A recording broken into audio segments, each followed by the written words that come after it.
мэдээллийн хөтөлбөр хийж анхаарлаа хандуулсан.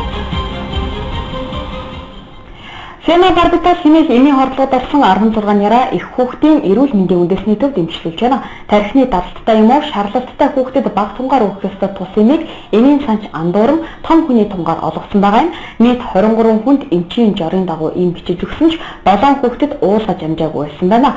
Харин эмийн хордлогод орсон 16 няраа хүүхдүүдийн шинжилгээний хариу нааш дагарлаа. Сена Барбитал хэмээх энэхүү эмийг тархины даралттай няраа хүүхдэд 0.1 мг-аар уулгах ёстой байсан ч том хүний дозоор буюу 100 мг-ийн эмийг олгосон байна. Эмийн хордлогод орсон 16 няраа нэг нь дотрын дасагт, нэг нь мэдрэлийн дасагт, 14 нь хоол боловсруулах хэрэгтний эмийг судлалын тасагт хэвтэн эмчилүүлж байна. Хамгийн ихний хордлогод орсон няраа 8 дугаар сарын 9-ний өглөөний 11 цаг 45 минутад ирсэн бол 16 дахь нь 10-ны өглөө 6 цагт иржээ.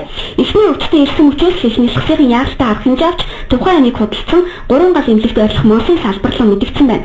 Монсынхан ч мөн ээлжээ хүлээлцэхдээ эмийн тун солигдож хүүхдийн тунгаар биш том хүний тунгаар худалдаанд гарсныг мэдэж эм худалдан авсан эцэг эхчүүдтэй холбогдож няраа нарыг яаралтай эмчилгээнд оруулсан байна. Сая өнгөрдөг 5 дахь өдөр аваад тэг өвчтөр гэсэн үг л дээ. Аваад тэгээд энэ Монгол улсад ганцхан зардаг эмийн салбар нь энэ эмийг зардаг. Тэгээд уулгаад 2 давхарлаж өгсөн. 2 давхарлаж ингэж өгдөг. Энэ 100 мг-т 2 давхарлах гэдэг чинь 200 мг-тайгаар өгнө гэсэн үг байхгүй. Тэгээд одоо хүртэл унтаалтай ширэхгүй одоо тэгээд бид нар өөрсдөө залгасанд нь бас баярлж байгаа. Тэгээд залгаад ихнэлцийн өндөр хүлээ авах төр нь хурж ирээд ингээд шивтэд хот 18 19 хоногт манай хүүхд байна. Манай хүүхдээс гадна асар олон хүүхдүүд байна. Тэдний ходоод энэ угааж ин төстэй тариа хийж ин энэ имийг чинь гадагшлуулахын тулд дахиад бүр улам хортой тариа тарьж гадагшлуулж байгаа шүү дээ. Одоо жишээ манай хүүхд 5 мг-аар уух хэрэгтэй байсан байгаа. Одоо ингээд бодоод тахад.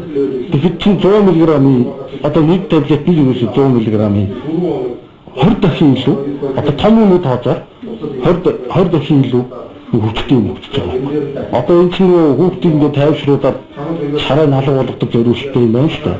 Тэгэхээр чинь нөгөө том хүмүүс нөгөө толгой чинь том улсууд ингээд ууга тайвширдаг тийм юм яваа шиг 10 тоногтой хүүхдэд өгч байгаа. Бидэнд одоо юу хүсэж чинь хүүхдээ одоо хэдэн нас хүртэл эрүүл мэндийн одоо тэр эмийн хор гах вэ?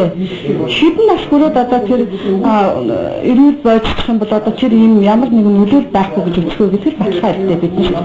Одоо миний хүүхдээ амьсгалын жоохон дутагдаад байна гэж байгаа байхгүй юу?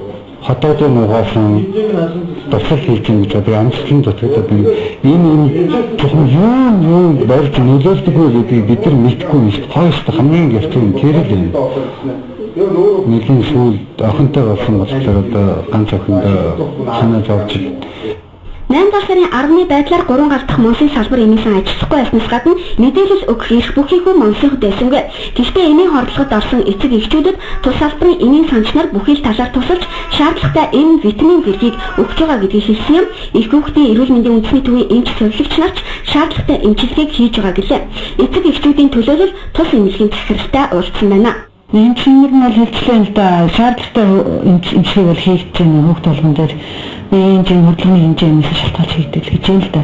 Гэхдээ энэ зарим эцэгчүүдээс хангалттай байгаа байхгүй. Тэгэхээр ерөөсөө сөрөгчөөс өөр хүн тэнд байхгүй байна зарим ээжид бол хэлж чинь. Дээрээс нь чинь дөнгөж цахилгаан төрчихсөн 4 хоногтой 2-3 сартай тийм л хүүхдүүд байж байхгүй 10 хоногтой хүүхдүүд байна гэж.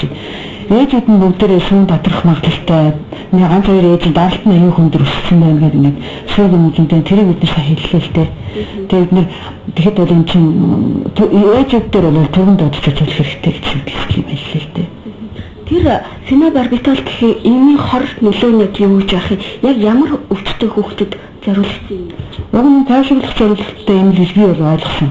Гэтэл бол өндөр дозоор өгсөн тохиолдолд 3 хэмжээ хөндлөлт үүсэх магадлалтай. Нэг нь болохоор хэрэг дахин цас харах юм бол энэ хүүхдийн цаашдаа мэдрэлийн нөлөөлөл үзүүлэх чинь.